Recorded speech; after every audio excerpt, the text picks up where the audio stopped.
recognizes Representative Meza to explain her bill.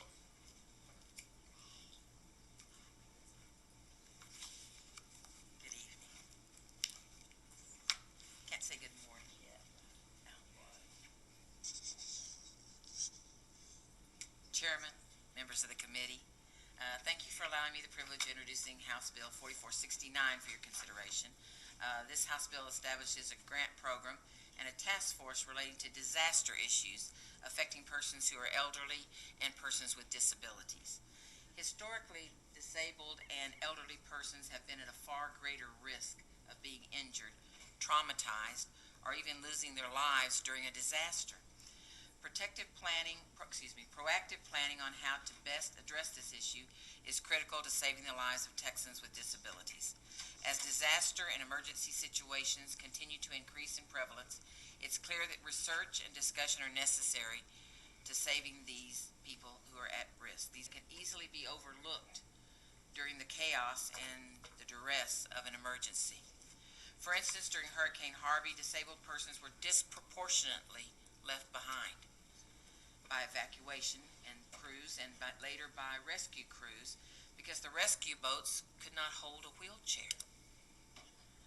Some disabled individuals, particularly those with sight and or hearing impairment, were not even fully aware of evacuation orders because news and weather alerts did not reach them through mediums like radio and television. Accordingly, Texas needs to focus on a proactive planning that ensures that there's a plan in place for locating, evacuating, and if necessary, rescuing disabled persons in a disaster.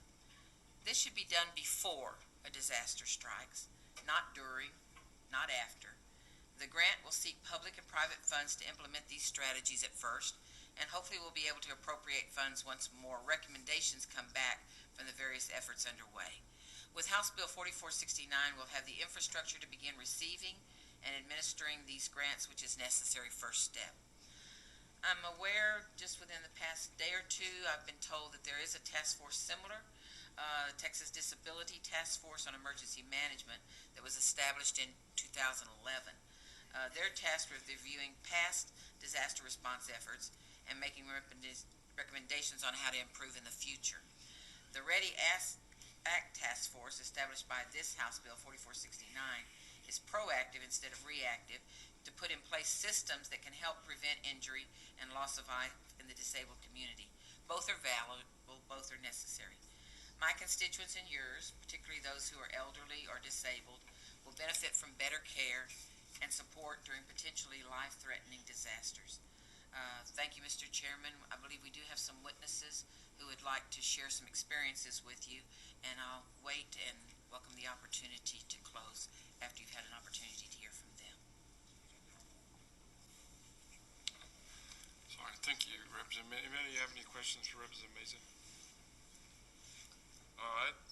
With that, the chair calls Hiwa Solvis. Oh, I'm sorry, Jennifer McPhail. Jennifer McPhail. How do we do the microphone?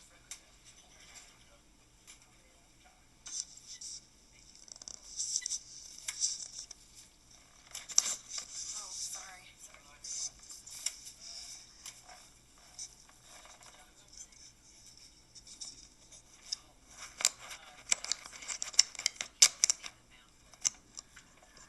I'm Jennifer McPhail. I'm a community organizer with Adaptive Texas. I'm also a volunteer with the Community Emergency Response Team here in Austin. And because of that experience of working in the shelters and volunteering with people with disabilities and helping them to relocate back to their communities through the Money Follows the Person efforts that we did, I learned a great deal. And one of the things that most struck me was that the people that were most successfully sent back home were the folks that had someone with them to help them navigate the system and make sure that they didn't fall through the cracks. So one of the ideas that we have in the READY Act is that we create a buddy system. And the way that I've been thinking about it all day in my mind is better bubbas than bureaucracy.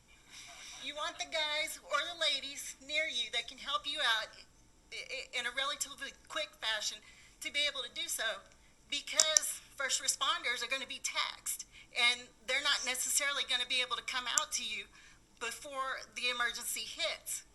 So that is one way to address the problem. If we can get people out of harm's way before the storm hits or the disaster hits, then we can save lives. And one of the things that always happens around here is that the first thing that people ask you is, how much is this going to cost? Well, the task force itself is going to be minimal. And I did some... I'm not gonna ask you that.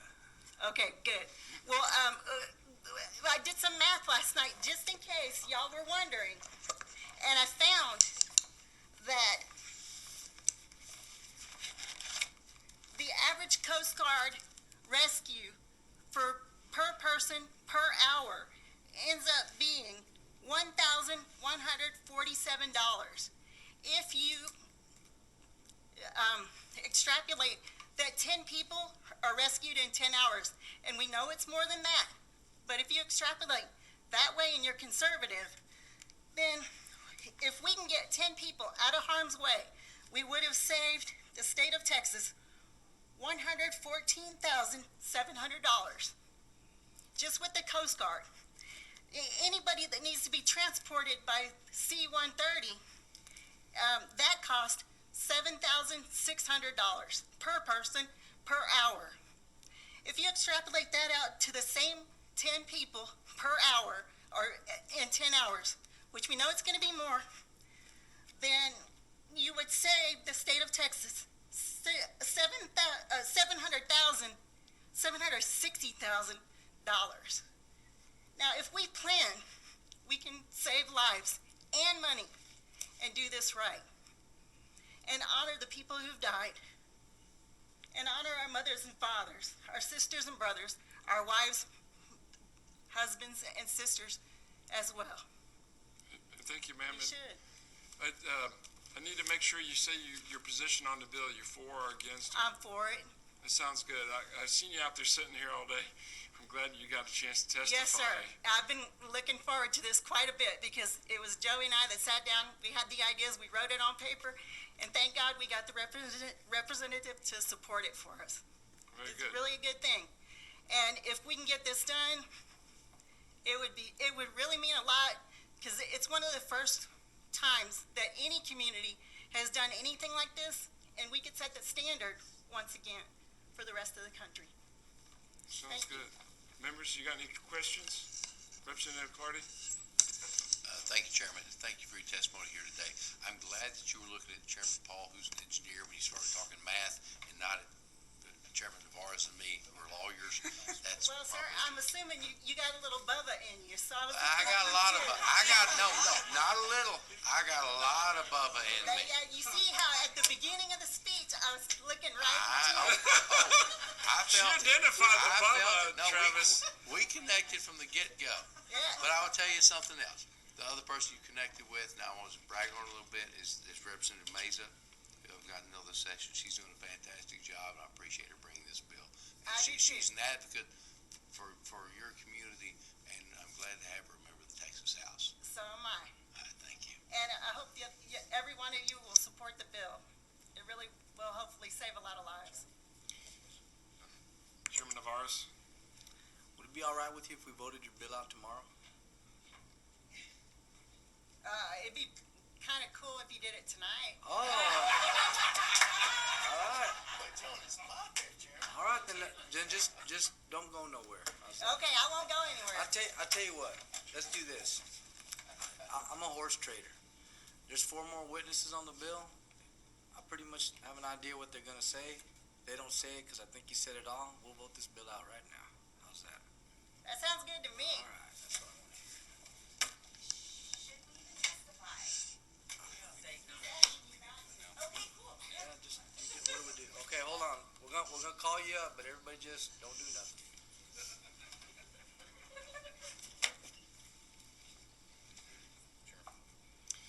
All right, the chair calls up Hiwa Salavis. He's gone, sir. All right, thank you. The chair calls up Linda Litzinger. All right. The chair calls up Joey Gidsick. It's okay. Okay, all right. Is that you?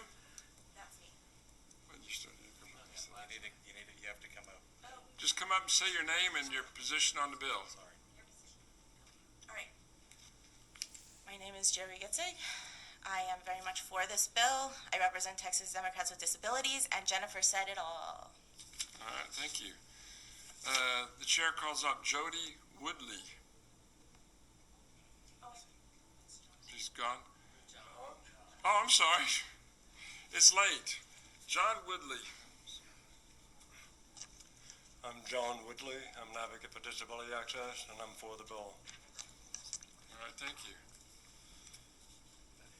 That's it.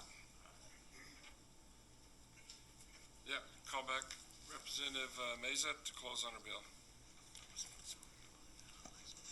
Thank you all for listening, and I'm proud to be advocate in some small way for the disability community, and I look forward to your keeping your promise, Chairman Narvaez, about voting out the bill. So thank you very much, and with that, I close.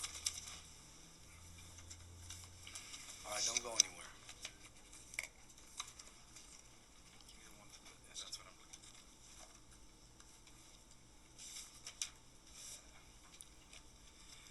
This time the chair lays out House Bill 4. Hold on one second. Hold on. If there's no further objection, we're not gonna leave it pending. We're gonna vote it out. That's what I'm saying, okay. Oh man, it ain't gonna stand pending. This time the chair lays out House Bill 4469. Representative Burns, you're back. All right. Give me the other stuff because it doesn't say this, and I want to make sure I use all the magic. We got magic words and incantations, and we got to say them the right way. This ain't gonna work. There you go. Let me get you off that aside. Here we go.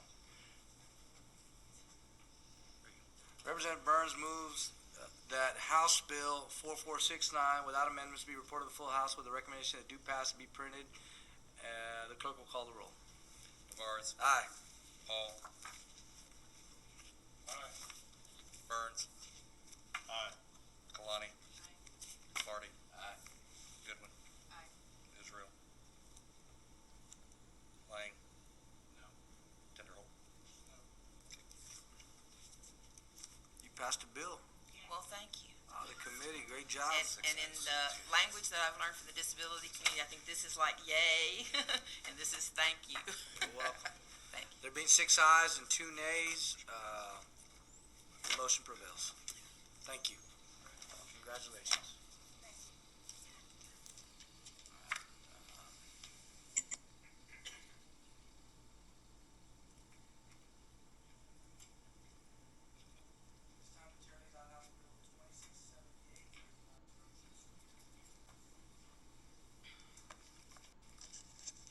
My layout here says good afternoon, Chairman, but I suppose I'll adjust that.